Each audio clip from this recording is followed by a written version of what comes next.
सबसे पहले सभी बच्चों को नमस्कार। सबसे पहले गाइस देखिए 9 स्टूडेंट के बच्चों का मैंने सैंपल पेपर हरियाणा वेबसाइट की बोर्ड से निकाल लिया है। तो आज मैं आपको विज्ञान का साइंस का पेपर करवाने वाला हूं, जो कि आपका 1 मार्च को पेपर है। और जल्द से जल्द आप ये क्वेश्चन देख लीजिए, आपके पेपर में यही क्वेश्चन आने वाले हैं, तो आप अपनी अच्छे से तैयारी करना। सबसे पहले आपका 60 नंबर का पेपर आएगा साइंस का, आप सभी को पता है। सबसे पहले मैं आपको क्वेश्चन विद आंसर के साथ करवाने वाला हूं कि उनके उत्तर क्या हैं, ताकि अगर वही क्वेश्चन आए तो आप फटाफट से लिख सको। सबसे पहले देखिए दोस्तों, हम नीचे की तरफ चलते हैं पहले क्वेश्चन पे फटाफट से, बिना किसी देरी किए। सबसे पहले क्वेश्चन आपके पास इस तरह से पूछे जा सकते हैं, जैसे बल की इकाई क्या है, कार्य की इकाई क्या है, ठीक है, इस तरह शक्ति की इकाई क्या है। तो सभी जितनी भी इकाई हैं वो सभी को याद करके जानी है। कुछ भी एग्जामिनर पूछ सकता है, जैसे कि बल की इकाई क्या है, सभी को पता न्यूटन है, तो उसका आपको न्यूटन लिख कर आना है। या तो ऑप्शन टाइप आ सकते हैं, या फिर आपको ऑप्शन नहीं दिए जाएंगे, सीधा क्वेश्चन में पूछ लिया जाएगा बल की इकाई क्या है, तो आपको उत्तर डालकर लिखना है न्यूटन खाली। उसके बाद दूसरा क्वेश्चन देखिए, यहाँ पर पूछ लिया गया है, निम्न में से कौन सा ऊर्जा का मात्रक नहीं है। नहीं पूछा गया है, आप ये थोड़ा ध्यान रखना, यहाँ पर नहीं पूछा गया है, ठीक है, नहीं आपको बताना है। तो इसमें जो है वो है किलोवाट, ये ऊर्जा का मात्रक नहीं है। इसके अलावा क्वेश्चन इस प्रकार भी पूछा जा सकता है कि निम्न में से कौन सा ऊर्जा का मात्रक है, नहीं की जगह यहाँ है लिखा जाएगा। तो इसमें आपको यानी 3-4 ऑप्शन दिए जाएंगे, जिसके अंदर एक ऑप्शन मिलेगा जूल, तो यानी कि जूल है। किलोवाट को छोड़कर ये सभी ऊर्जा के मात्रक हैं, ठीक है। आपको इस तरह से तैयारी करनी है थोड़ा एडवांस लेवल में, ताकि एग्जामिनर कहीं से क्वेश्चन पूछ ले तो आपको घबराना नहीं है, कंफ्यूज नहीं होना है, फटाफट से आपको उत्तर देना है। अब तीसरे क्वेश्चन पे चलते हैं। देखिए जैसे मैंने आपको बताया था, ऑप्शन टाइप भी नहीं आ सकते, और इस तरह के क्वेश्चन आपके पास आ सकते हैं जिसमें आपको खालिस्तान पूछ लिया जाएगा, जैसे कि वायुमंडल पृथ्वी से खालिस्तान द्वारा जकड़ा हुआ है। आप इस वीडियो में देख सकते हैं, यानी किससे जकड़ा हुआ, गुरुत्वाकर्षण बल से जकड़ा हुआ है। तो आपको ये लिखना है उत्तर डालकर। उसके बाद निर्वात में ध्वनि की गति क्या होती है, निर्वात में पूछा है, यहां पर आपसे जल में पूछ लिया जाएगा, जल में ध्वनि की गति क्या होती है, वायुमंडल में ध्वनि की गति क्या होती है। निर्वात यहां पर पूछ लिया गया है, वैक्यूम के अंदर ध्वनि की गति क्या होती है, तो यहां पर इसका उत्तर आएगा 0।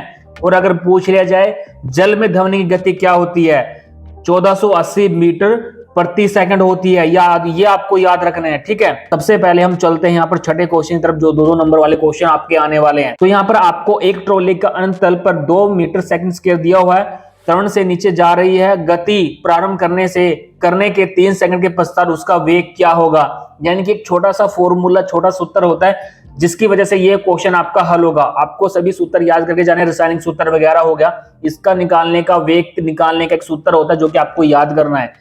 उसके बाद 2 नंबर का क्वेश्चन है, चाल एवं वेग में अंतर बताइए।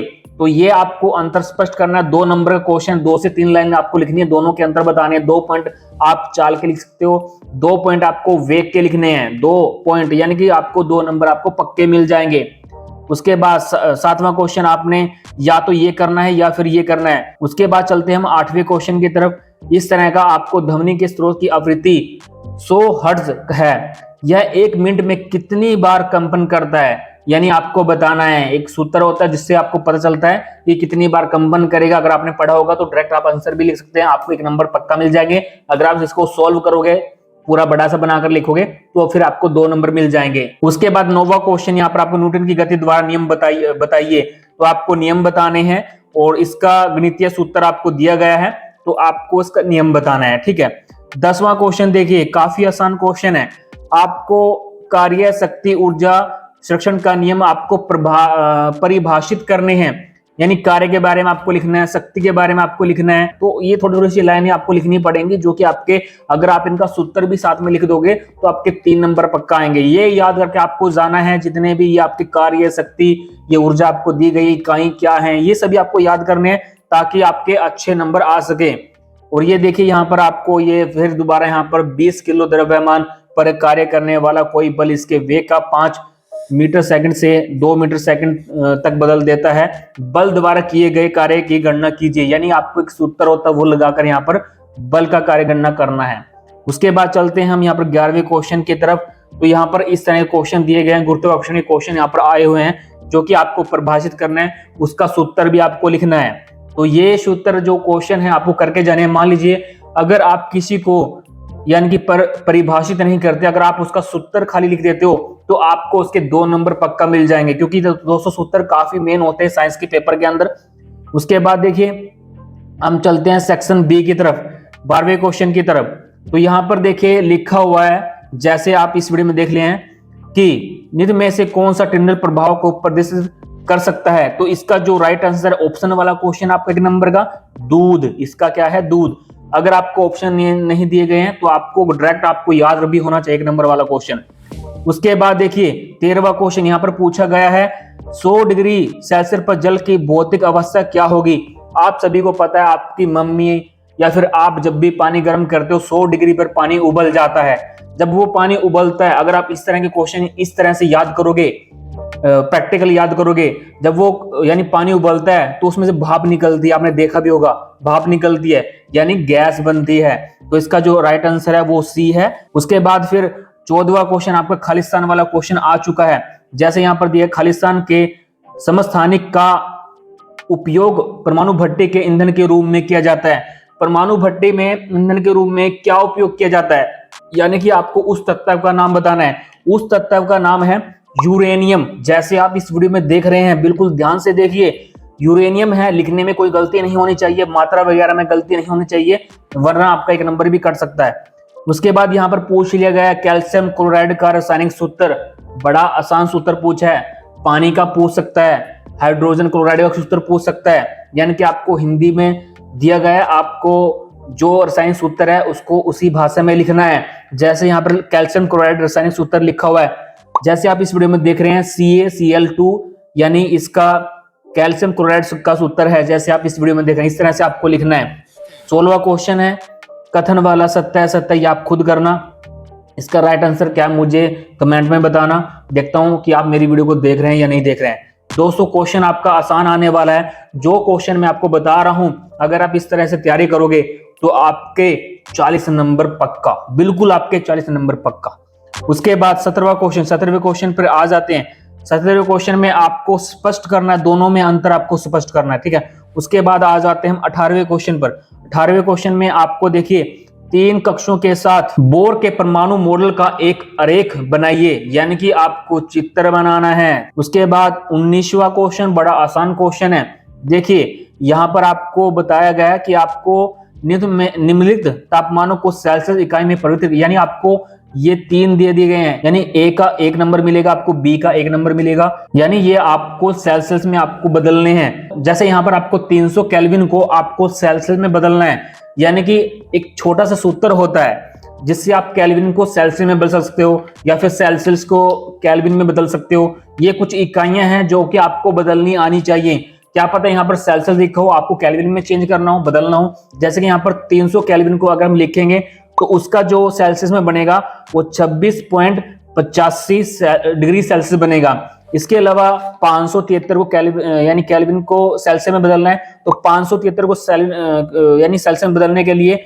हम इसको सॉल्व करेंगे तो यहाँ पर ये आएगा 299.85 डिग्री सेल्सियस।